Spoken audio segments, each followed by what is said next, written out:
A young warrior emerges, the early life of Muhammad bin Qasim.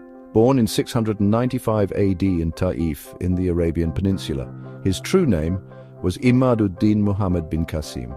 He grew up to lead armies and conquer lands. His name became synonymous with the Umayyad Caliphate.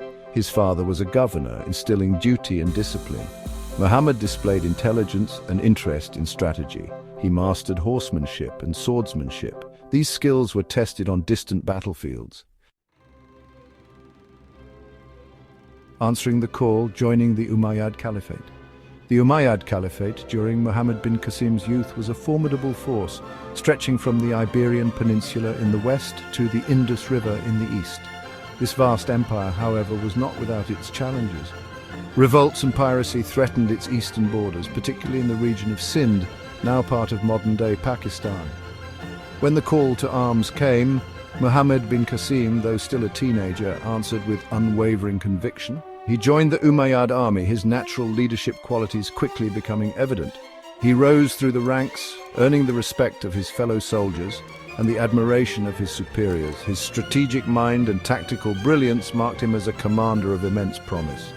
His uncle, Hajjaj ibn Yusuf, the powerful governor of Iraq and a key figure in the Umayyad Caliphate, recognized his nephew's potential.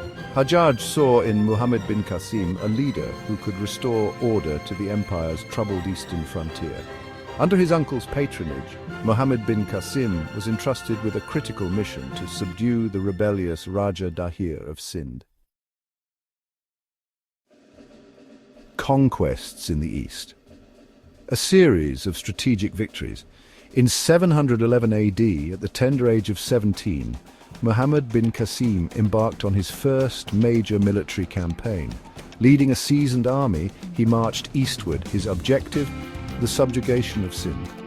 His campaign began with the capture of Dibal, a strategic port city located near modern-day Karachi. His military prowess was immediately apparent.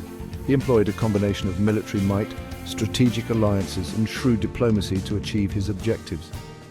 He understood that victory depended not only on the battlefield but also on winning the hearts and minds of the local populace. He offered clemency to those who surrendered and treated the conquered with respect, a policy that contrasted sharply with the often brutal methods of other conquerors. His victories continued as he advanced inland, capturing key cities and fortresses. He defeated the combined forces of several local rulers, each victory solidifying his reputation as a brilliant military strategist. His fame spread like wildfire, striking fear into the hearts of his enemies and inspiring hope in those who sought his protection. The fall of Sindh, the defeat of Raja Dahir. Raja Dahir, the ruler of Sindh, had long been a thorn in the side of the Umayyad Caliphate.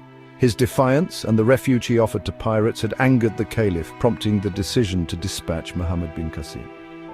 The two armies finally met at the historic Battle of Rawar in 712 AD. This decisive battle would determine the fate of Sindh. Despite being outnumbered, Muhammad bin Qasim, through tactical ingenuity and the unwavering courage of his troops, inflicted a crushing defeat upon Raja Dahir's forces. Raja Dahir fought bravely but was ultimately slain on the battlefield, marking the end of his reign and paving the way for the Muslim conquest of Sindh. The victory at Rawar was a turning point. It opened the doors to the rest of Sindh, which Muhammad bin Qasim swiftly brought under his control. He established a new administration, ensuring the fair treatment of the local population, irrespective of their religious beliefs. His rule was marked by justice and tolerance, laying the foundation for centuries of Islamic influence in the region.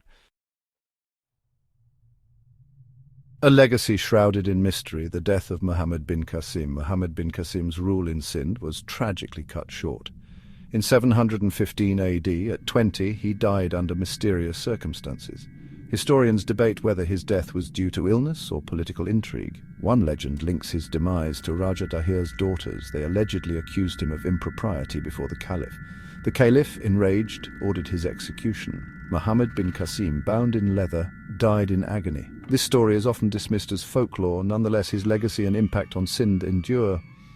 His brief reign as a brilliant strategist and just ruler remains pivotal in South Asian history.